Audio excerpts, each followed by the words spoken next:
Good morning. Good morning, Saturday morning. How are you? I didn't get on last week a second time, only once earlier in the week to have a longer conversation with you. So I have a little time this morning and I wanted to talk with you about hormones and the connection that you may be missing on managing your hormones. So, good morning. My name is Linda Downey. If you're just coming across this somewhere, I'm a transformational health and spiritual coach.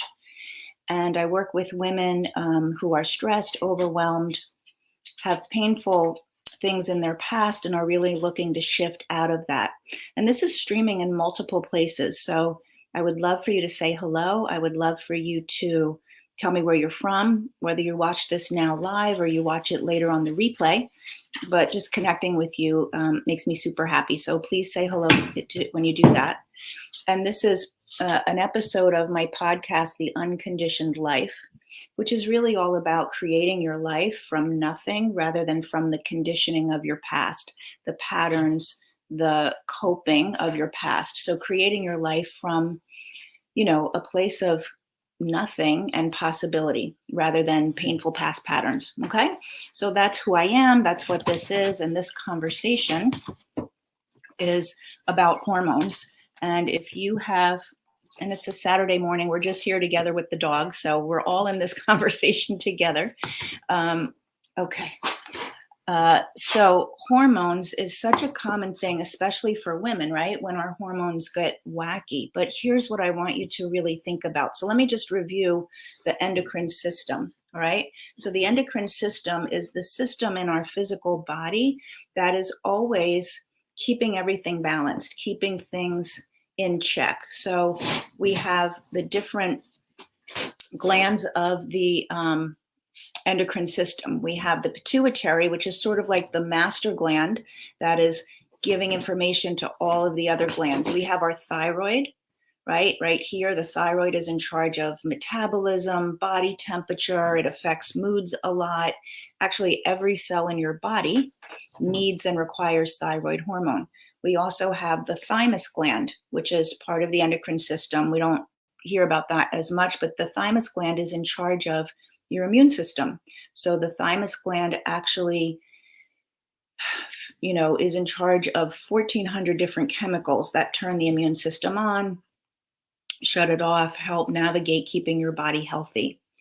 The next one, and I'm sort of going down from the brain down, the next one are your adrenals. So your adrenals are the part of the endocrine system that kick in when you feel safe or not safe, right? If you need to be in fight or flight. Also, the adrenals just produce cortisol, which is what we need every day just to have the impetus, the oomph to do what we want to do in our life. So cortisol is super important. The adrenals are very important. And the adrenals and the thyroid are probably the two biggest hit of the endocrine system. But then the next one is the pancreas, which is blood sugar. So if you also look at your hormonal issues, balancing blood sugar, managing your thyroid, and staying out of fight or flight are the things that people struggle the most with. Okay. And then the last one on down would be the reproductive glands of your endocrine system. So we all have an endocrine system. And if yours is wonky, right? Like if your thyroid is constantly, sorry, 1 second, come over here. Come on, come over here. If your thyroid struggles with low or high thyroid, or you have hyperthyroid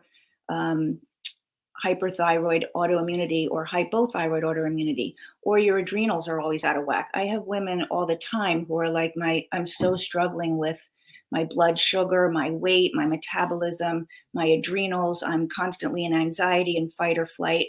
All of those things, those are our hormones in the endocrine system, which is constantly wonky. So people spend a lot of time and effort on how do I manage that? How do I get that back into balance? And they work on their diet and they work on supplements and things like that. But here's what I want you to know. This is the missing piece. And I'm going to apologize as people are hopping on about my dogs. You need to be quiet, okay? Sorry.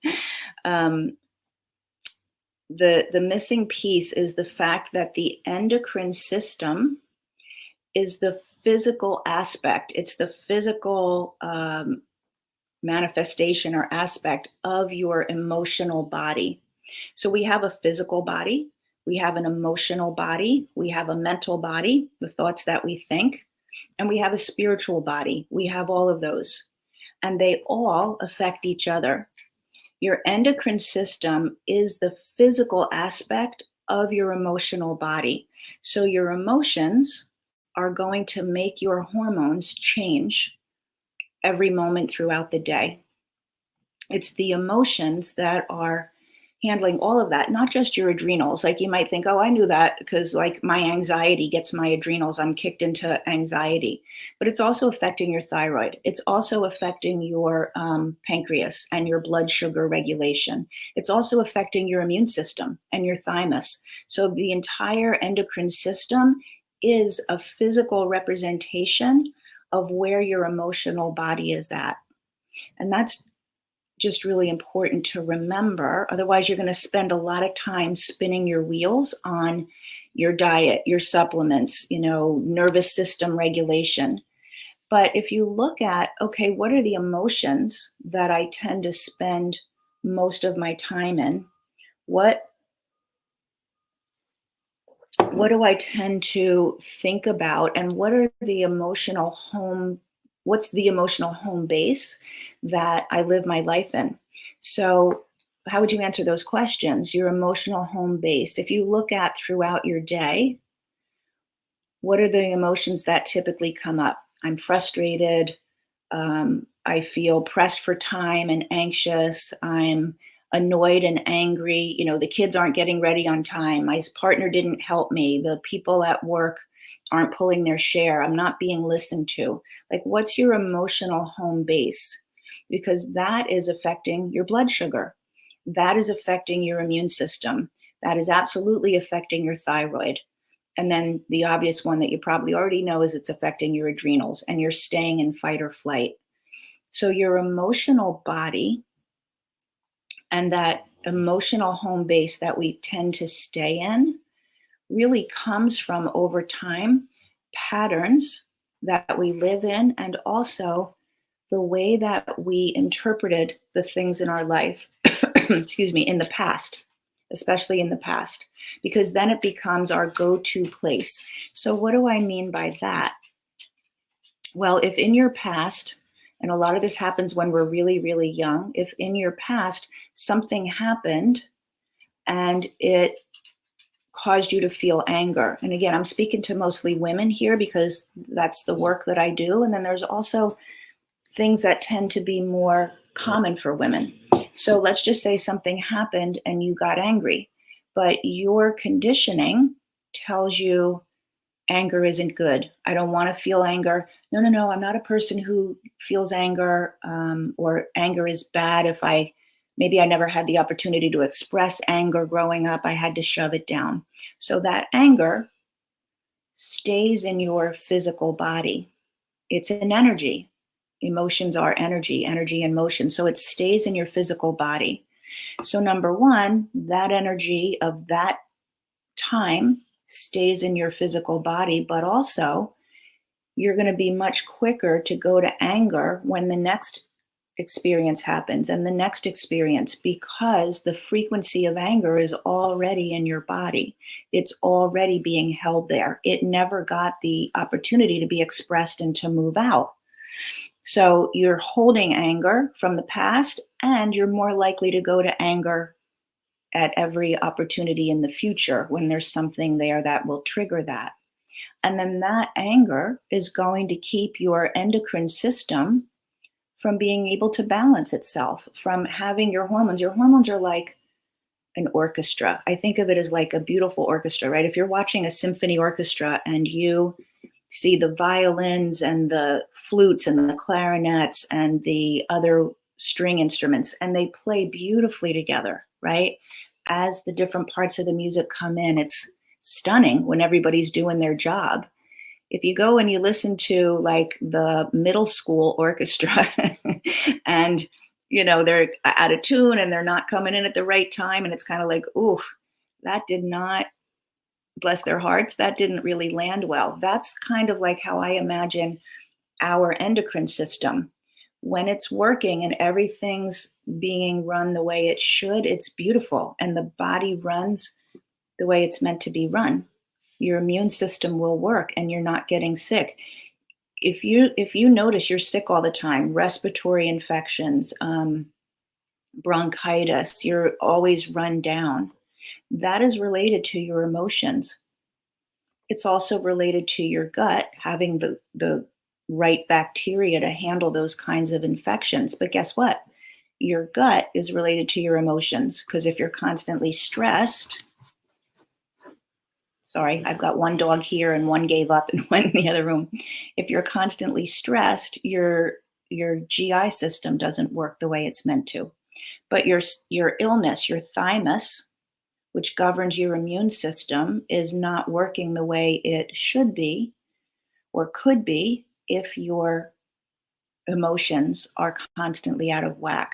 So that is the benefit of, why do I need to do this emotional work? Why do I need to clear the past? No, that's done. It was 30 years ago. I don't want to deal with that. People are afraid to let those emotions come out.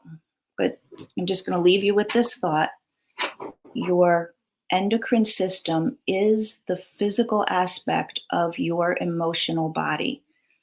And I'm just going to broaden that a little bit before I wish you a good weekend, which is everything in your physical life, everything in your physical experience, how your body is, and that's weight, that's health, that's joy, how your relationships are connected,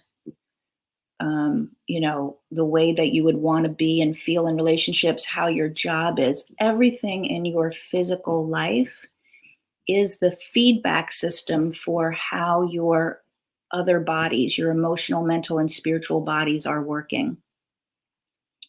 So the physical experience you're having is the result of the energy that's moving through and connecting each of those other bodies, your emotional body, your mental body, and your spiritual body.